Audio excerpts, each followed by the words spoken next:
Today I'm at Indian Spring Cemetery. You can see it's established in 1886. I thought I would come out here solely based on that one of the settlers and founders of Punta Gorda, which is where the cemetery is, was also one of the governors of the state of Florida. And I apologize right now. It is super windy outside, so you might be hearing quite a bit of wind during this vlog.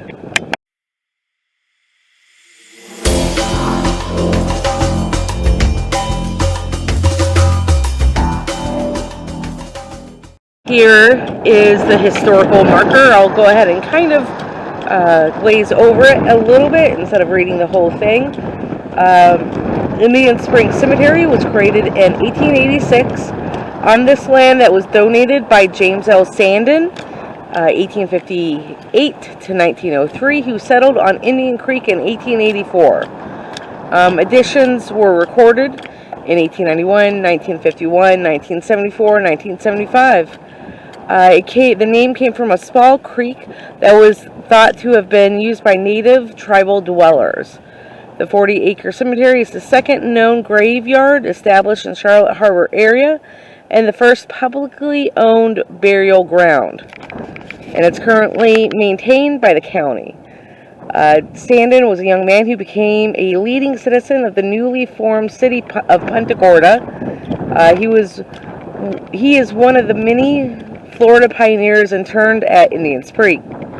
Albert Gilchrist, 1858 to 1926, the Florida Southern Railway surveyor, who platted Indian Spring, went into politics and served as governor of Florida from 1908 to 1913. And it goes on telling you about different notable people who were buried here, including Sally Jones, 1895 to 1960, Florida's first female school superintendent of schools. Just kind of down towards that way over there is where Alligator Creek is. Maybe we'll be able to see it down in that way. We'll take a glimpse, but I'll show you around the cemetery right quick. It's pretty large, as you can tell. It's all the way down that way, and all the way, not quite as far down that way. And it looks like some of the parts of the cemetery are kind of roped off a little bit. I'm not sure why. Here is the Hewitt Mausoleum. And if you go in, you can see that it looks like one of the placards fell down and broke right there. And let's see here. Norman, right there, owned, along with his brother Clarence. Is Clarence in here? That must be him down there. Oh, there's Clarence. So Clarence and Norman owned the Hewitt Brothers Garage, hardware store, and furniture store in downtown Punta Gorda. And Norman owned one of the first cars in Charlotte County, a 6-horsepower Rambler runabout. So if you know what kind of car that is, let me know. Which led him to the first auto accident of the area in 1906. So that's a little bit of his claim to fame. It looks like some flowers were artificial flowers and candles were left for them. So the wife of Norman is what fell.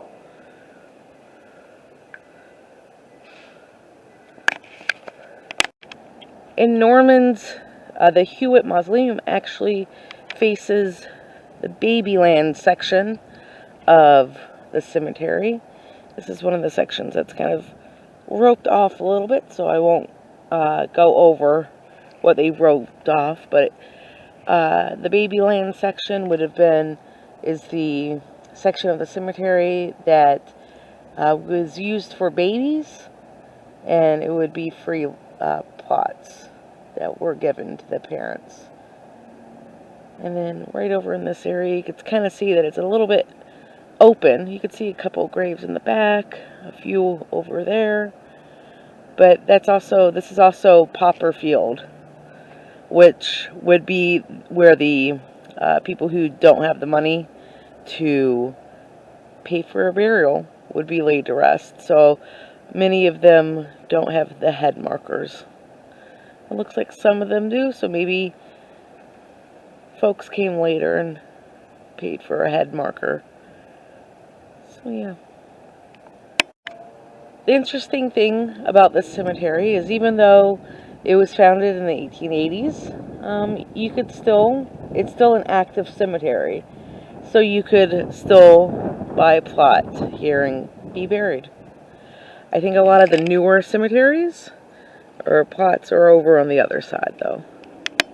Here is Albert Gilchrist, who was one of the mayors of Florida, one of the founders of Punta Gorda, and it turns out that he was, according to his gravestone, the Grand Master of the Masons of Florida from 1911 to 1912, the benefactor of the Masick Home of Florida. To the Masick Home of Florida, all that I have not otherwise willed, I am practically the real founder of the home. So he was really into the Masons, I guess. I guess somebody left little turtles, fake turtles, on his gravesite.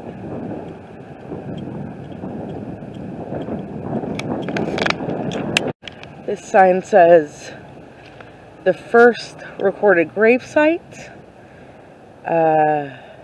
Francis Peabody McLean, 1876 to 6/23, 1889. So, looks like this was maybe,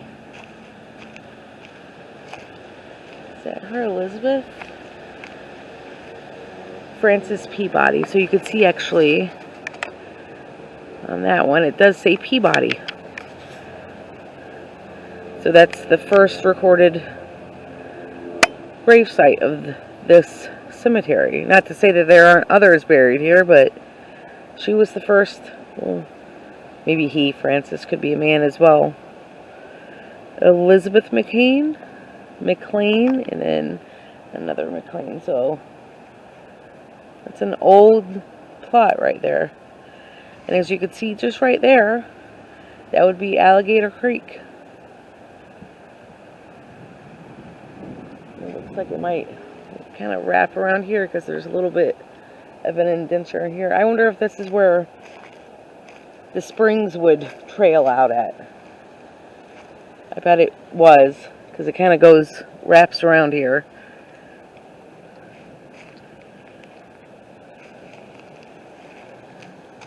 So I think the original springs, I don't know if you can see it from here, there's a flag in the center of the cemetery, and it kind of made me wonder if maybe that was the original. There it is.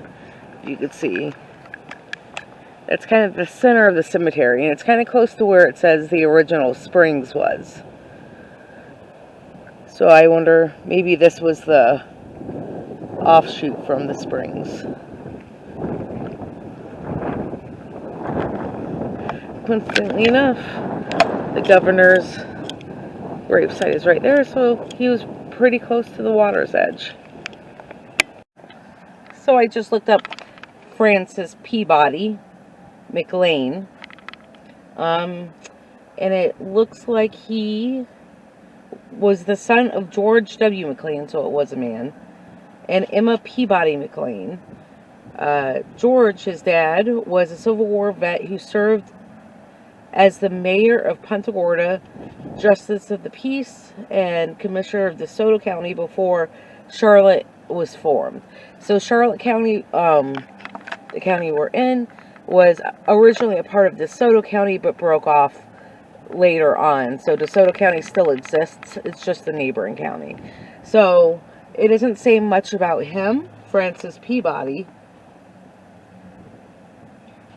though he was young, 1877 to 89, so he was 12, so he was still a child.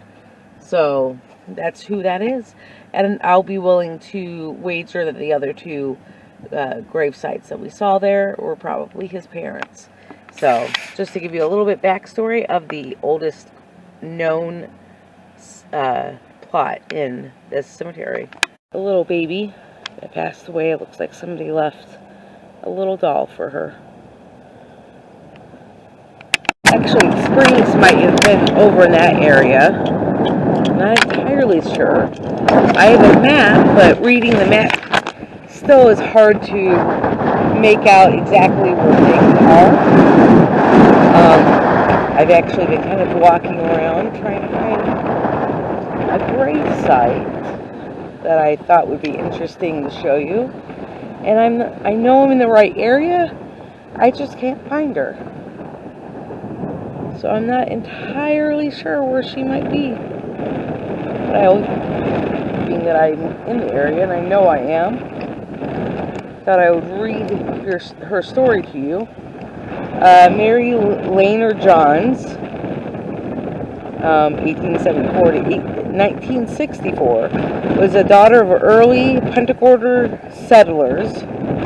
At the age of 8, she walked from her Punta Gorda home on one of the major thoroughfares to Shell Creek east of I-75 to fetch her uncle to help her sick brother. The boy died on his way to Fort Oldkin. So to get to the other side of 75 from downtown Punta Gorda, it's probably, to get to the other side, would be a 10-minute drive on a good day. So it would have been quite a little bit of a hike for a little girl to make, especially back before roads were as readily available as they are today. But being that she was 8 years old, she probably, and her brother was 6, she probably ran pretty well that distance and probably covered a good bit of time. And Fort Oldkin is actually on the other side of 75 from here. It's more inland. It's probably about a 20-minute drive. Now, who knows how long it would have taken them to get out there, you know, over 100 years ago, when they didn't have the roads that we do now. So I may kind of drive around the rest of the cemetery, but I think I'm going to end this vlog here. I know you're probably wondering, why do you go to cemeteries and vlog about them?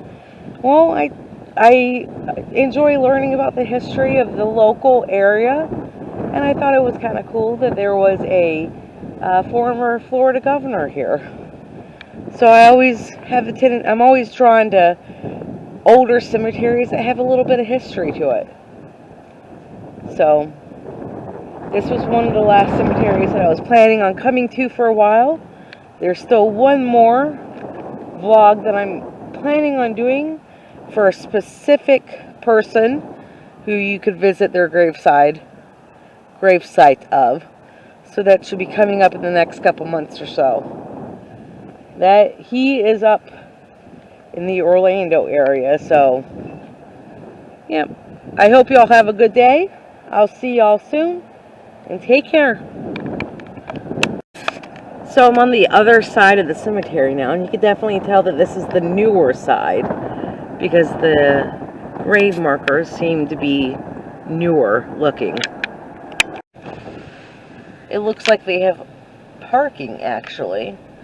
But if I drive up just a little bit further, it looks like they've started to use a parking area for grave sites.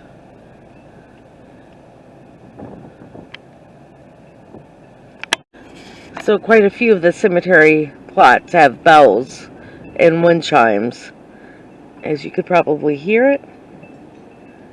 Maybe. And it's kind of creeped me out a little bit while I've been here. I don't know why.